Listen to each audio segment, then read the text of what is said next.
What's happening, everybody? Welcome back to the channel. If you're keto, just got back from a run, starting my day off right. I love to do some cardio in the morning. Just makes me feel good for the rest of the day.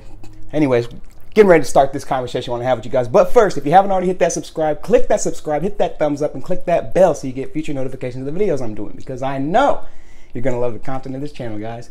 Man, sometimes I run out of breath doing that thing. Maybe I got to rethink my spiel. We'll talk to you guys soon.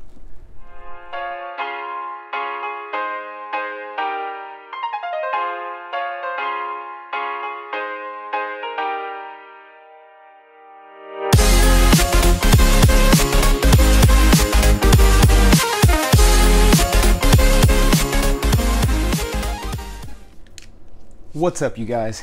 Man, I feel so good. I definitely recommend you guys start your mornings off with some cardio or just some exercise of any kind. Really just makes you feel real good. Anyways, so we did a prolonged fast. Now, there's different people's opinions of what exactly intermittent fasting is and when it turns into prolonged fasting.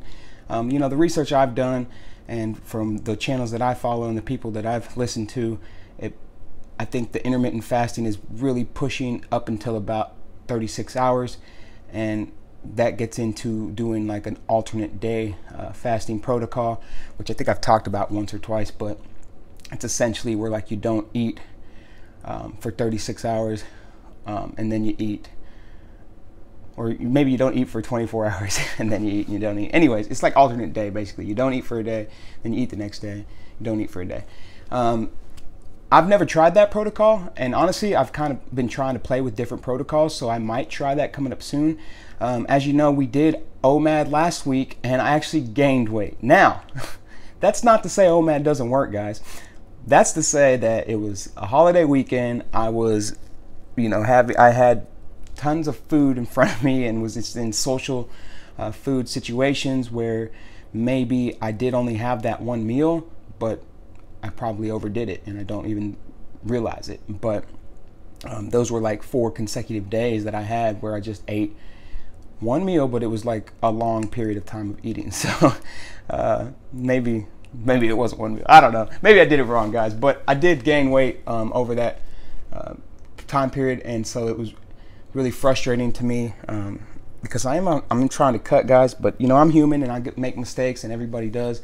And I just was caught up into that social gathering of eating, and so I probably overdid it. So I decided to do a prolonged fast, but I do like to do these prolonged fasts every couple of months or so, every month and a half, 2 months. There's so many health benefits. Do your own research, guys. I'm not a doctor, but there are tons of health benefits to doing fasts up to 48 hours. But that's really when all the benefits start to taper off from the research that I've done, is that about 48 hours, they just kind of taper off. They don't excel anymore. So anything after that's just kind of like you're still getting some effects, and you could also be doing some damage to your body as far as when you're, you know, a strength trainer, or you know, you're trying to bulk or whatnot. So 48 hours is really just like when you get optimal and peak benefits of all the health benefits there is to doing prolonged fasting, like autophagy and, you know, things of that nature. And I just feel great, and it puts you right, if you're ever out of ketosis, doing long fasts like that will definitely help you to get right back into ketosis.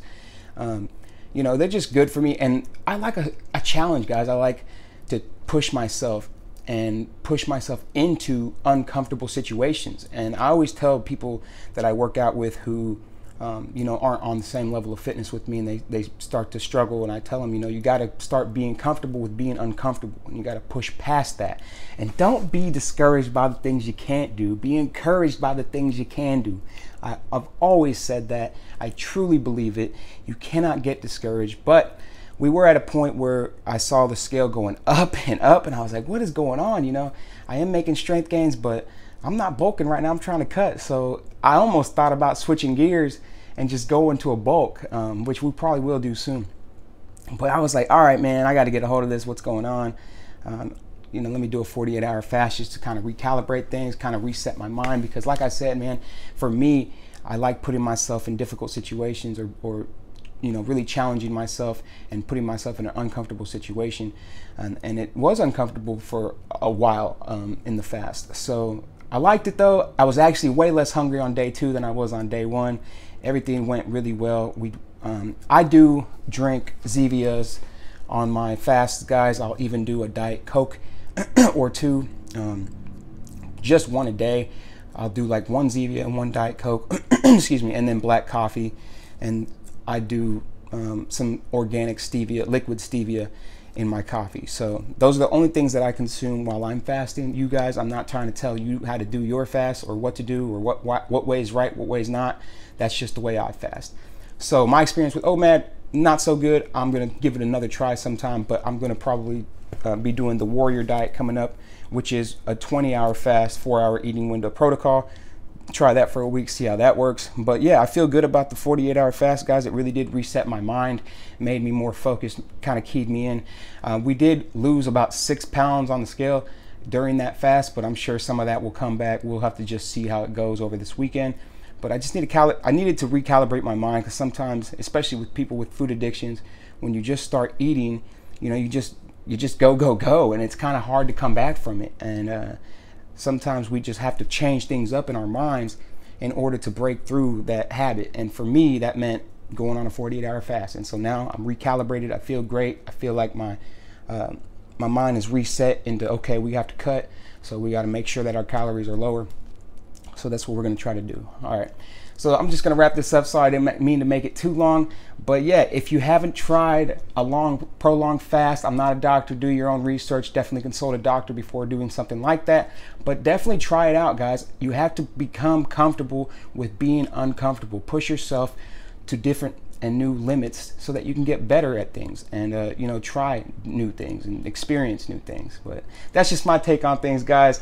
Thank you all who have subscribed already. If you haven't, guys, hit that icon of going off above me right now. Come and join us on Facebook. If you're Keto Community, I'll link it in the description. Thank you all so much. I really appreciate you. Life's too short. Have a fantastic night.